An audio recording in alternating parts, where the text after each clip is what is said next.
All right, all right, all right. Where are we at here? What do we have? What do we have? What do we have? We have day. What is today? What day are we on, man? I'm losing track of the days, man. It's like it's flying by. I can't believe the end of the month's almost here. It's crazy. It's like you just blinked and all of a sudden October's gone. All right, we're on day 26. Holy cow. Day 26 and October 27th. That's insane. Whew. Where does the time go, man? Where does the time go? Just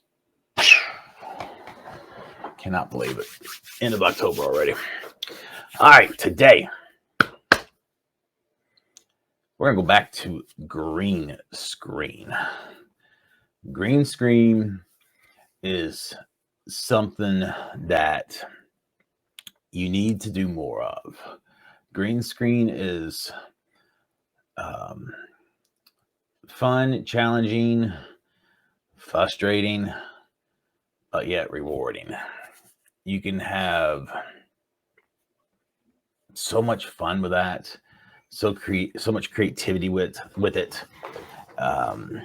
It literally becomes the gateway to endless opportunities. I mean, literally endless opportunities of what you can do, how you can do it. And as you start to learn more and more and more about it, and your skills and your abilities grow, then the way you can deploy it and utilize it will just start to expand. So play with it more, do another Greenscreen video, but challenge yourself to do something different with it. If you just, the last time you just put a different background up, okay, take it and now do something that's moving in it. Make it something that's a moving background. Take something that's moving back and forth in the background, and then work on the depth, work on the lighting in it, because that's the next key thing that you're going to have to focus on. Is when you're using Greenscreen, you just can't put an image up and say, okay, there it is. Well, how's that image lit that you're using? Like here, everything's lit the same way. It's easy. But if I took an image that was outside, filmed in the middle of the day, and then tried to put it behind me, it's not going to match. The whole surrounding, everything behind me is going to be lit up in a different way than I'm currently lit.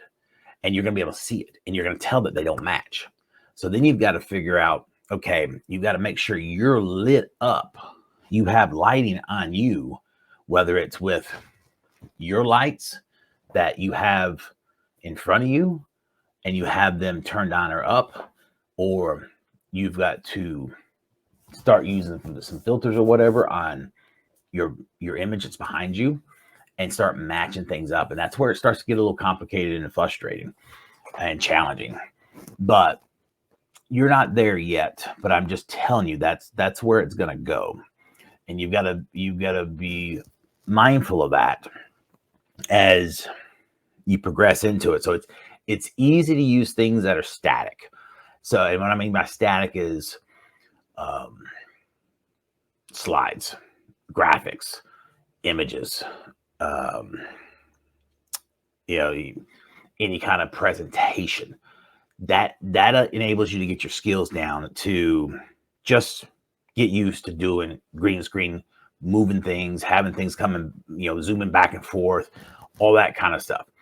When you start bringing in scenic stuff, and that's where your lighting starts to change. It's when your depths start to change, because now when those depths start to change and the lighting starts to change with it, now you've got to start worrying about scaling as well, making sure you're scaled in with with your backdrop appropriately.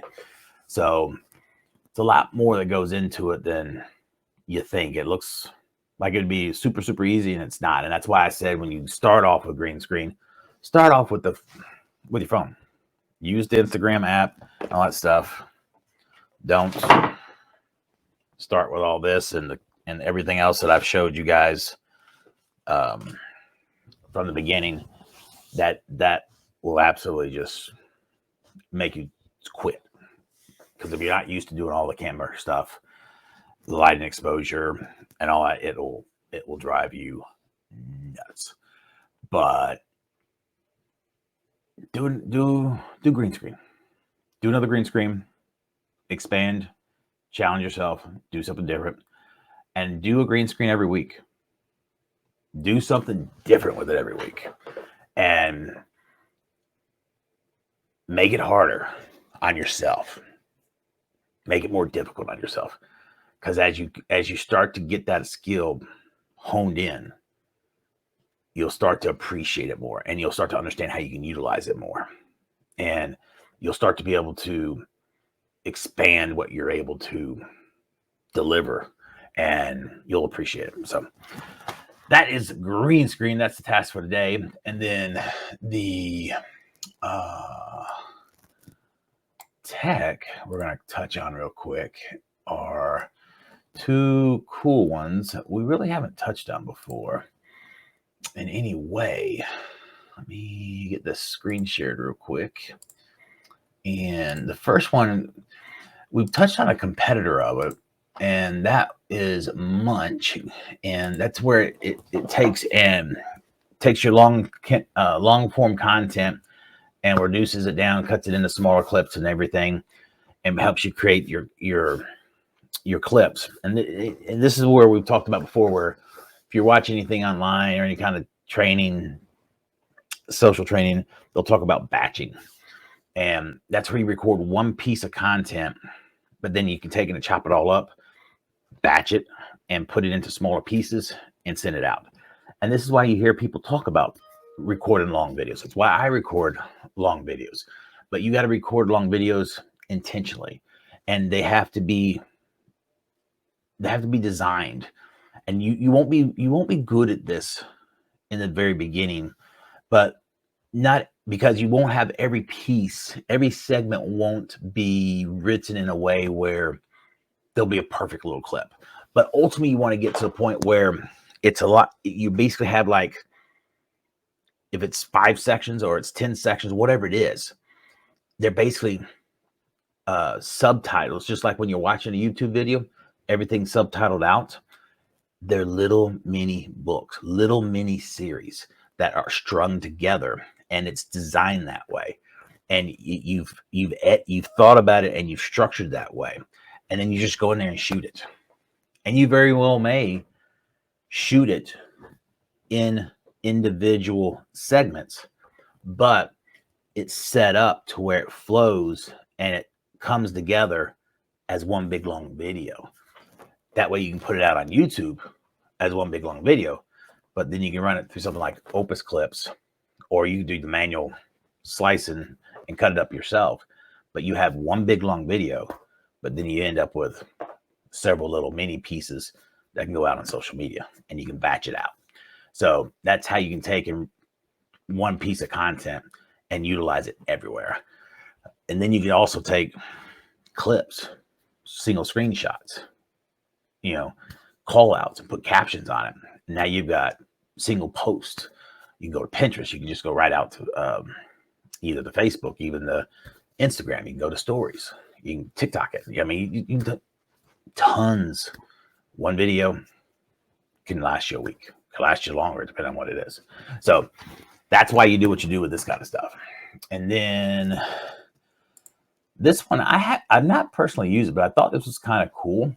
I've not vetted it out, so full disclaimer. I don't know how legit this is, but at the same time, if you're brand spanking new and you haven't been posted, I don't see how this is going to hurt. But they're marketing their services. Hey, we're going to teach you how to do it. We're going to teach you how to structure your stuff. And maybe this is a different way for some of you guys to get started. And they'll show you some more basics. And it's just more beginner tutorial stuff. So to me, when you're just getting started, You can't get enough of this because you just basically need additional encouragement. And it's going to take multiple people talking to you like I am and giving you tidbits here and there. And then it's going to finally, there's going to be enough things that pushes you over the edge. And it's going to be like the little baby bird pushing you over out of the nest and you finally fly. That's what it's going to be one day. And you're going to get over that anxiety and you're just going to do it. You know, it's just going to be, it's going to take an accumulation of all of the trainings, all of the tips, the skills, and you're going to finally realize, I can do this. This ain't gonna be so bad. I can make this happen. So check it out, because I mean, it doesn't look that bad. It's not that expensive. But like I said, I have not vetted it out. I have not dug into it in any way, shape, or form. But I'm sure there's other ones out there similar to this. It looks nice and clean as far as the presentation. I like the way that they have everything centered here in the middle. That's the way it should be.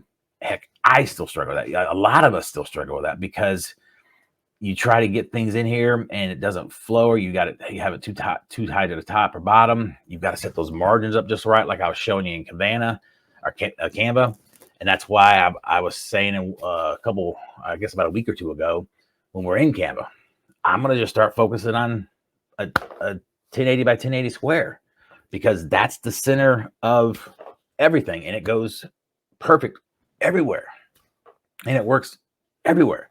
So if I make that the centerpiece, it works everywhere.